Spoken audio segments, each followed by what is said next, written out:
In the words of John Lasseter, the only reason why you want to make a sequel is because you have a great idea for it. Unfortunately, we all know that's bullcrap. The actual reason why sequels are made is because the first movie made so much money at the box office that the companies just want to milk it into a major franchise till it's bone dry. When the sequels do come out though, they can be either good, or most of the time, just terrible. And animation is no exception on this. But when they end up good, they show you how a sequel is supposed to be.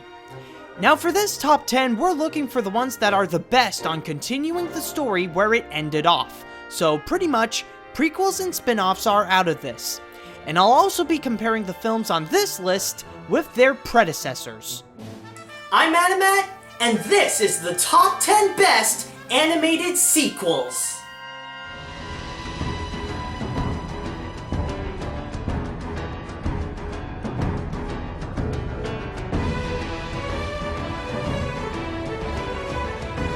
Number 10. Pokemon, Lucario and the Mysteries of Mew. I know it may sound far-fetched, no pun intended, to add in, out of all things, a Pokemon movie on the list. Well, believe it or not, this one is actually good. It's all about Ash and the gang trying to find Pikachu, because he was taken from Mew, with the help of an old Pokemon called Lucario.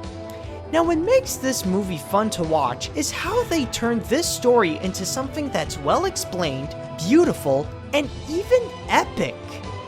Now I know it's hard to think of mixing Pokemon with epic. I mean, what made the film so epic anyways? Really? I mean, what is he gonna do? I mean, is he gonna throw one of his rocks at... Oh crap!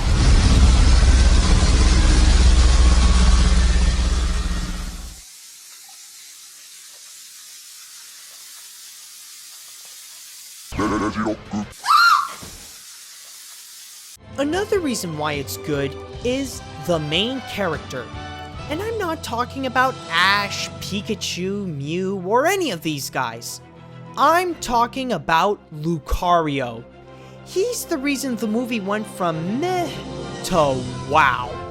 He may be one of the most three-dimensional and well-developed characters I've ever seen in an animated film.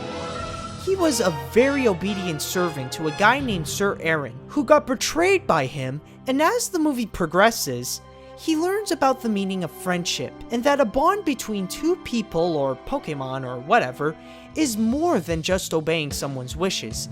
And we learn more about Lucario himself, and why Sir Aaron ditched him. Now I know the subject of what is the best Pokemon film is a huge debate amongst fans, but here's the reason why I picked this one. It's possibly the only one I'd recommend for a non-Pokemon fan to watch. Not only because of the good story and Lucario, but they also explain to us what is a Pokemon and what are their roles in this world. Personally, I find it dumb that they add that in. Well, don't get me wrong, the idea of adding it in isn't stupid at all. It's just the fact that they waited till their 8th movie to add that in is stupid. I think it would have helped if they put it a little earlier. Just saying.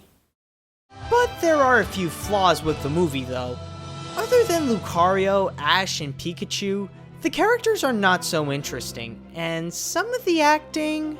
I'll teach you everything I have learned so that you can also learn how to be a user of Aura. Thank you. Yes, the Aura is inside. It's craptacular. Pokemon, Lucario and the Mysteries of Mew. Catching them all had never been better than this.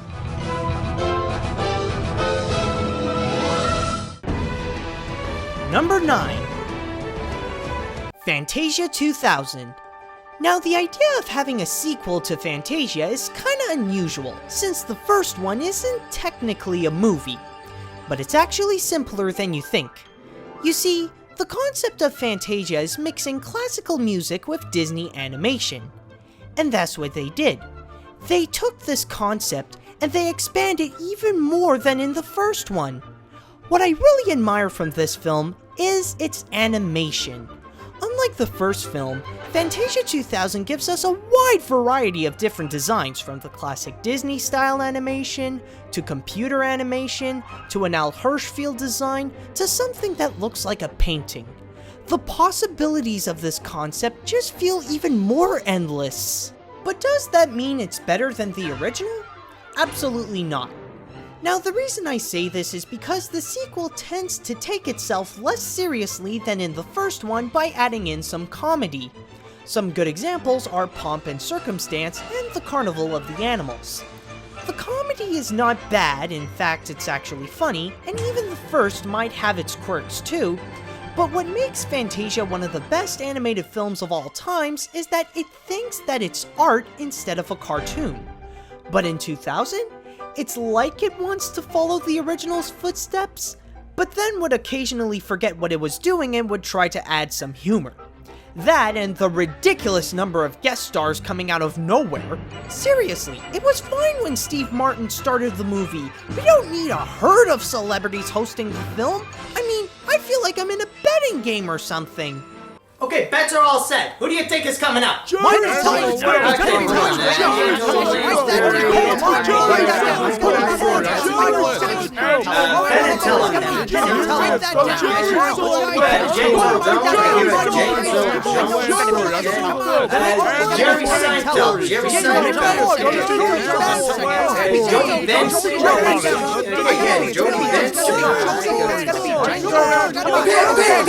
people, quiet. The segment's almost done.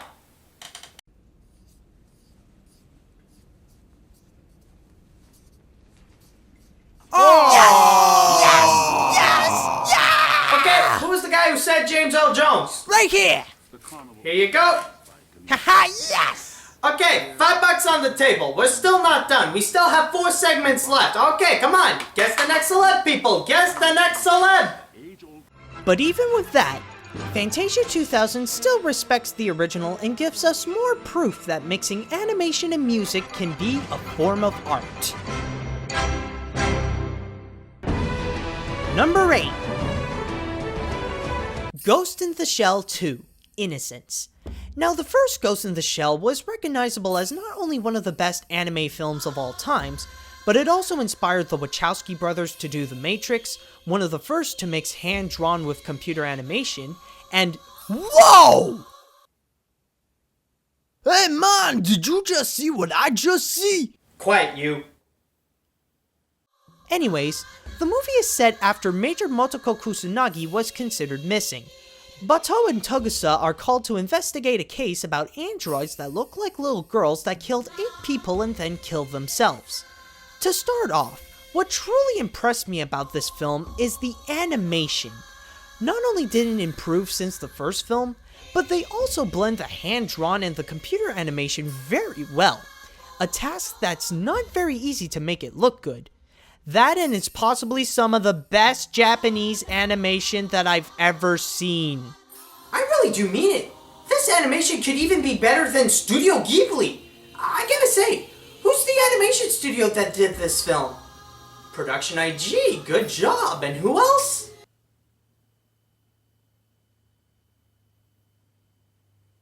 You got lucky, Ghibli. Another thing I like about this film is the action scenes. With all the different gunfights and some of the creative androids like the one with the crab claw, they make these scenes really intense, interesting, and awesome. Now, to be honest, this film could have been way higher on the list than it is now, if it wasn't for that one big flaw. You see, there are times in the film when it wants to be philosophical to show that it's smart. The problem with that is the philosophies are way too smart for anyone to understand unless you have a master's in that thing, and there are way too many of them, which causes the story to be way too complicated to follow.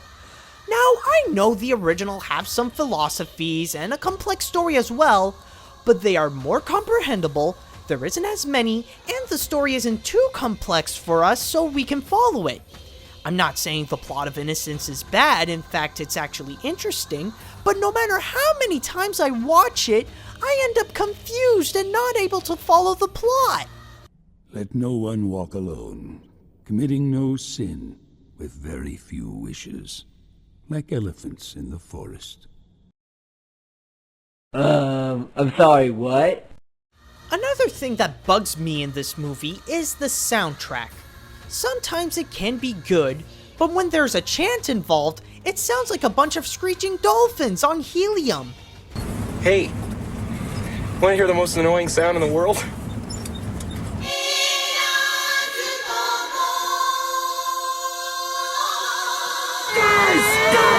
Guys!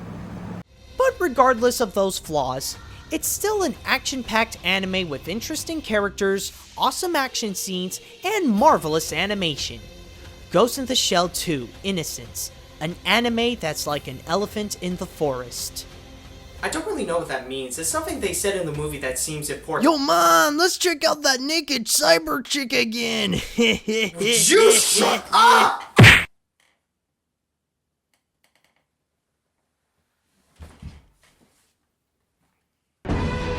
Number 7. Aladdin and the King of Thieves. This may look like your average bad direct-to-video Disney sequel, but in reality, this film is awesome. It's all about Aladdin and Jasmine getting married, but then the entire wedding is crashed by the infamous 40 Thieves, run by none other than Aladdin's dad, Cassim. So Aladdin has to join the thieves to help them get what's called the Hand of Midas, that has the power to turn anything it touches into gold. It's the third movie in the franchise, and it's about the main character meeting his long-lost father, and then they join together to find a hidden treasure. You know, that's a very original story. I've never heard of that before. What do you two think? Oh, yes, definitely. I agree. Truly is original indeed.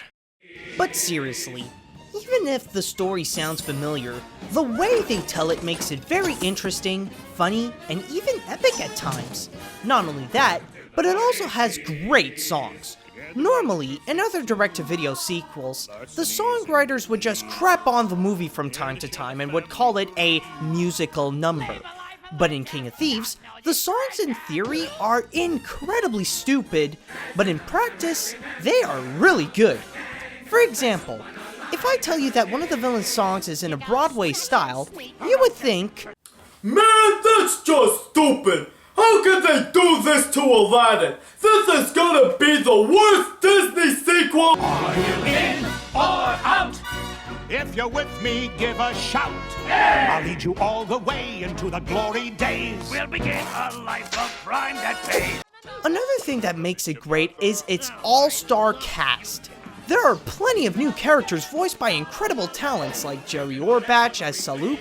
Even Cassim is voiced by John Rhys Davies. You know, Sala, speaking of Indiana Jones, and Gimli from Lord of the Rings.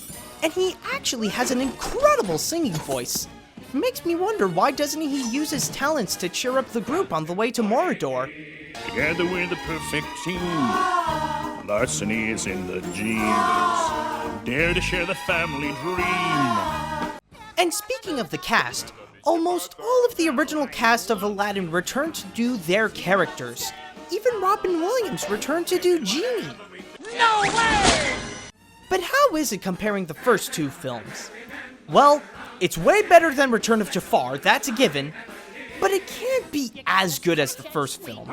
Sure, it's great, but Aladdin's a classic. That and the animation of King of Thieves look like crap on a stick. But even with that, Aladdin and the King of Thieves is truly like a party in Agrabah.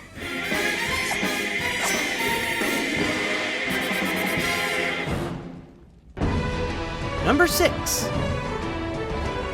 The Lion King 2: Simba's Pride. The hardest choice for me while making this is to pick which Lion King sequel should be on the list. I mean, 1.5 was actually better than I thought. Both films are good in their own domain, but after a few hours of thinking, I decided that Simba's Pride was the better sequel. Not only is it a worthy follow-up to the original, but it also gives a great respect to it in many ways, like having all, except for some, of the entire cast back, using a song that was removed from the original, and have the story based a little bit on Romeo and Juliet, which is very clever since the first one was based a little bit on Hamlet. And what kind of respect 1.5 gives to the Lion King? It'll pass!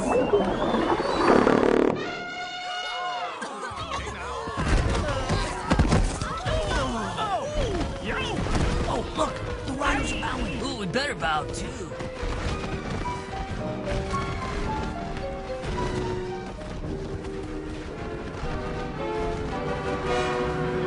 Look, sire, how they kneel before the royal son. Yeah, people. That just happened. Another thing that really sticks out about Simba's Pride is the villain, Zira, played by Suzanne Pleshette. And I might get a lot of bad comments by saying this, but honestly, as a villain, I think she's better than Scar. Okay, hold on, hold on, people! Let me explain. Sure, Zira may be a copy of Scar, but I find that she's more threatening than him. While Scar's main goal is to conquer the Pride Land while killing his brother on the side, Zira's main goal is to kill Simba while conquering the Pride Land on the side. I think a lust for blood is more threatening than a lust for land. Plus, instead of having an army of hyenas, she has an army of other lions, and how she rules over them is not with an iron fist, she rules over them with a fist made of iron spikes! Whoa. I have never seen such a ruthless leader since... Listen to me. Simba is injured and weak. Now is the time to attack. We will take his entire kingdom by force. I was about to say George W. Bush, but that works too. As for comparing to the others, well, I already said that it's better than 1.5, but compared to the first... Keep in mind that I said a worthy sequel, not an amazing sequel that could challenge The Lion King. Are you crazy?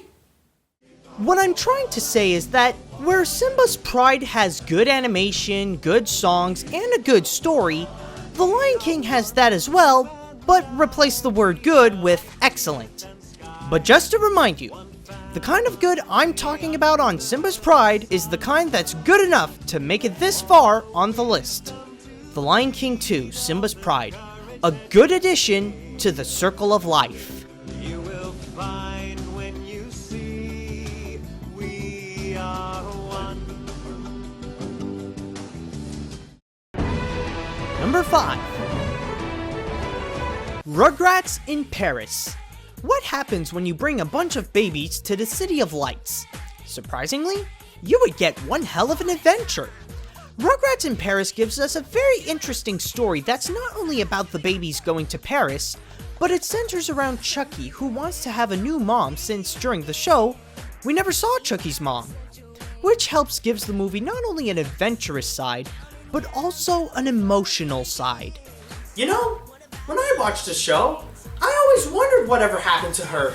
Did she and Chaz get a divorce? Was she a hooker? Did she get to... Your mom was an amazing woman. I'll bet she's in heaven right now looking down on us. This is getting awkward.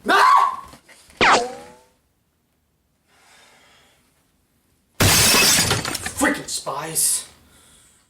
Another great thing about Rugrats in Paris is the animation. It's common that the transition of TV to film on animation would usually go up. In Paris, though, that transition went way up, giving us some really impressive animation and bringing life to Euro Reptar Land, which is the most amazing theme park I have ever seen in my entire life. Seriously, they got the most awesome slide in the world, an It's a Small World that shoots slime everywhere, ninja security guards, a tsunami-shaped hotel, and even more! I mean, This part puts the Disney Imagineers to shame. Don't believe me? Then check out two of Disney's biggest animatronics.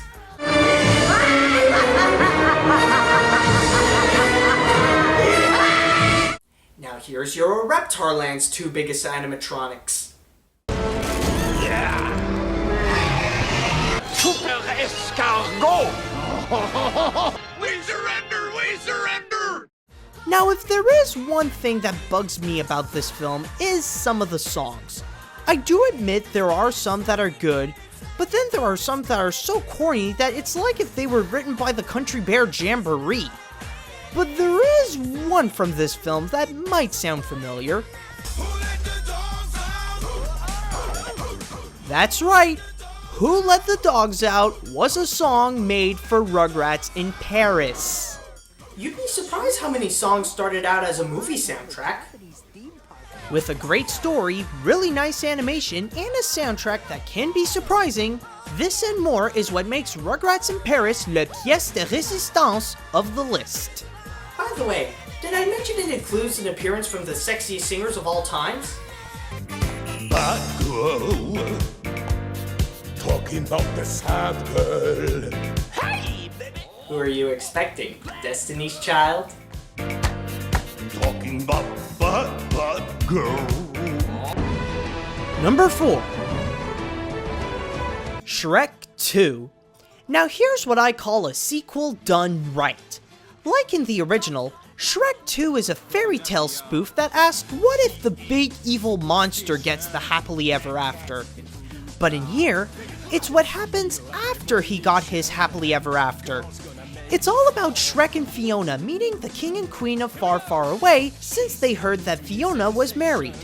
But the in-laws didn't seem too happy about Shrek since they expected Prince Charming like how they arranged it with the fairy godmother.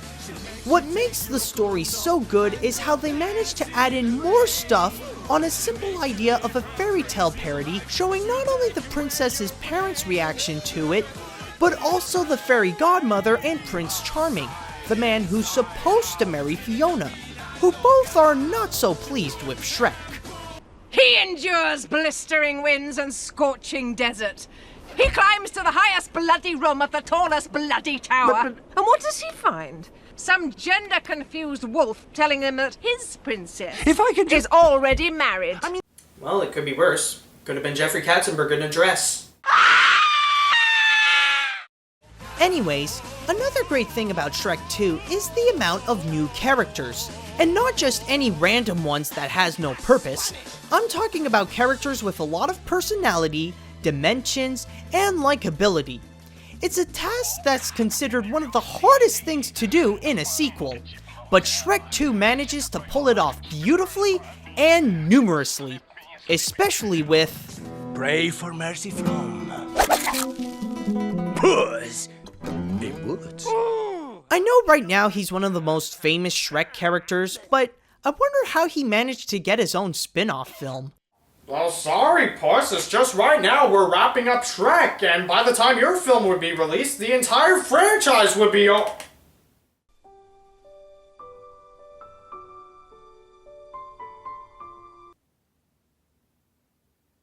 go find you some writers right away.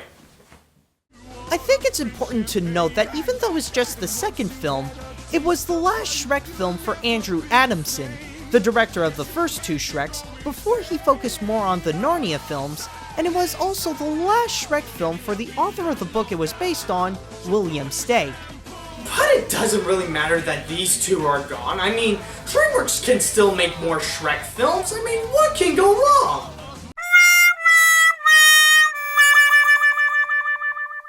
But you may be wondering, how is it comparing to the first Shrek? Well, to be honest, both do have a good story, they're both hilarious, they both have great characters, but I think Shrek 2 may have the upper hand by having animation that even to this day looks better than some recent films. And considering how legendary the first Shrek is in the animation industry, that's saying a lot. Shrek 2. The perfect example of how an animated film can go far, far away.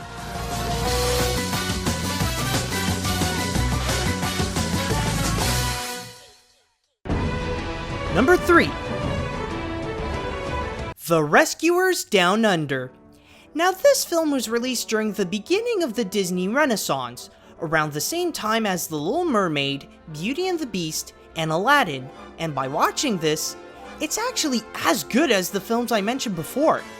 The Rescuers Down Under is all about Bianca and Bernard going to Australia to save a kid named Cody who was captured with a giant eagle and might be killed by a poacher named Percival McLeach. You might be surprised to know that this is actually one of the most intense films that ever came from Disney. Nowhere else you will find so much action-packed scenes all crammed up in one Disney animated movie. Not only that, but they also give us some amazingly animated scenes that are just so beautiful to look at.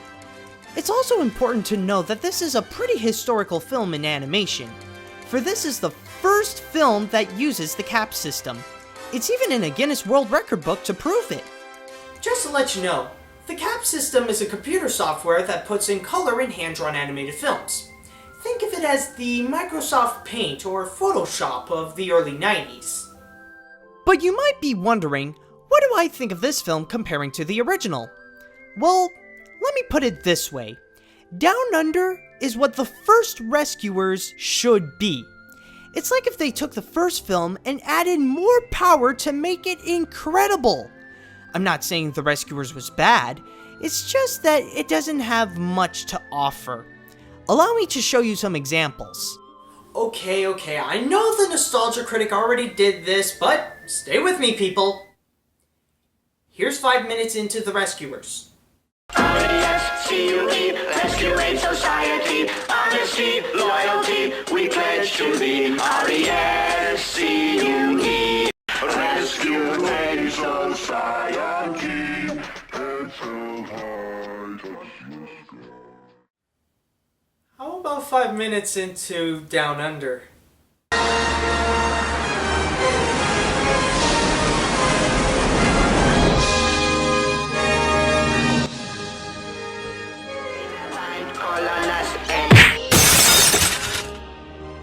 Another example I could give is the villains. In Down Under, they got Percival McLeach, a poacher who aims on capturing the giant golden eagle just to sell it off at a big price. And he doesn't really care who or what's in his way, he could just kill him off easily while keeping his cool. Heck, he even tried to kill off the kid! All that with the talented voice of George C. Scott. While in the first film, they got Madame Medusa. She's like McLeach, but a little more tamed, and instead of getting a rare animal, she wants to get a diamond, which makes her more familiar. It's mine, you understand? Mine! All mine! Get back in there! Down, down, down! Go, go, go! Mine, mine, mine! With its beautiful animation, thrilling action scenes, and memorable characters, The Rescuers Down Under is definitely Disney's most underrated animated film.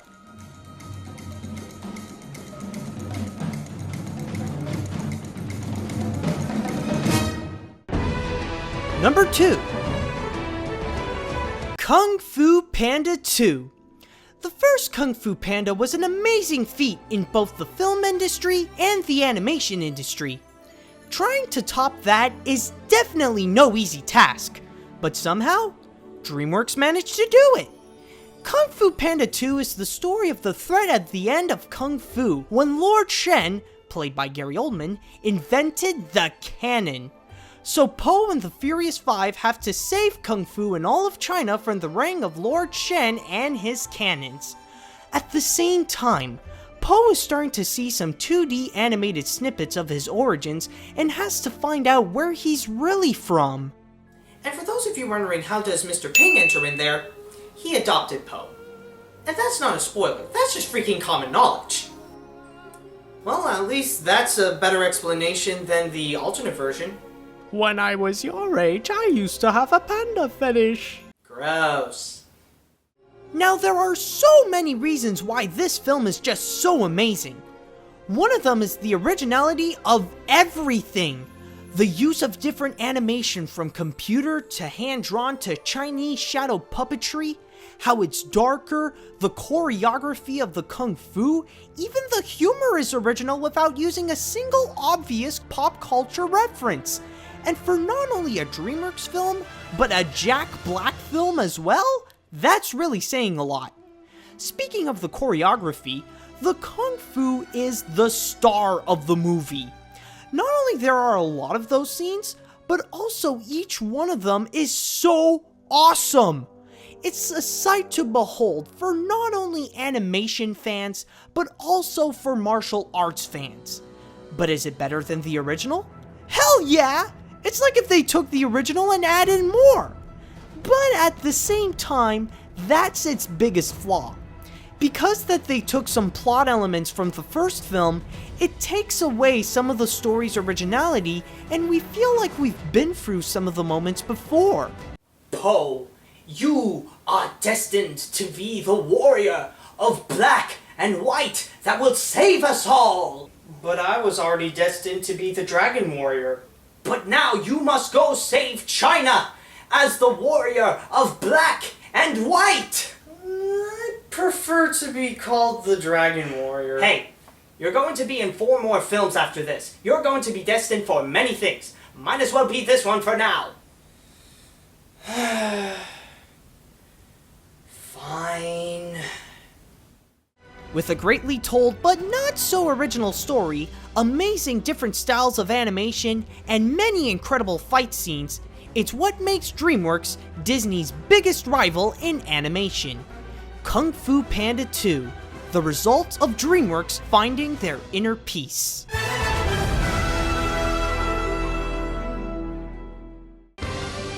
And the #1 best animated sequel of all times is Toy Story 3. Well, what do you know, a Pixar film wins at something that has Best Animated in the title. What a surprise. Anyways, set about 10 years after the second film, Andy's going to college and the toys end up being donated to a children's daycare. Not because of Andy's choice, it was because of a misunderstanding.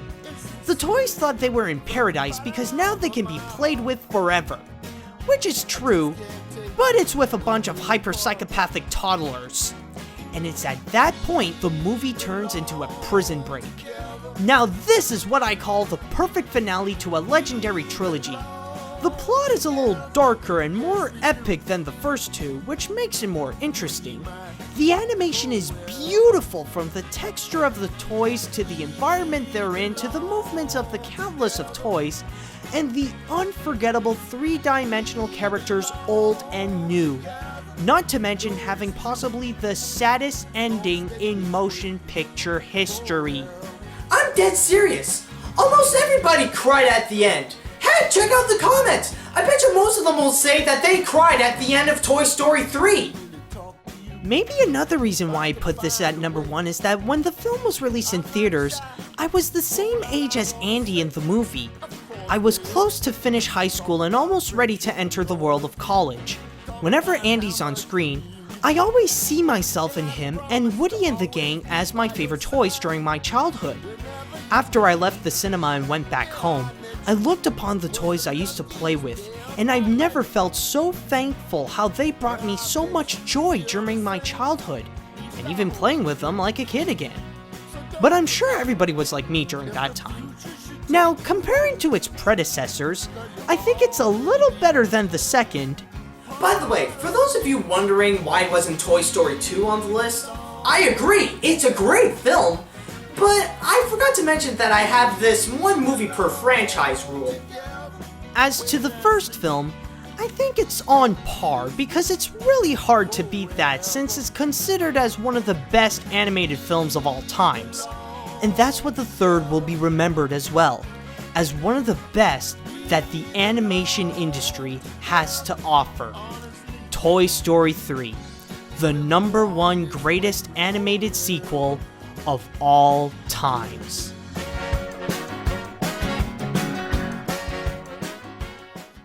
And that's all I've got for the top 10 best animated sequels.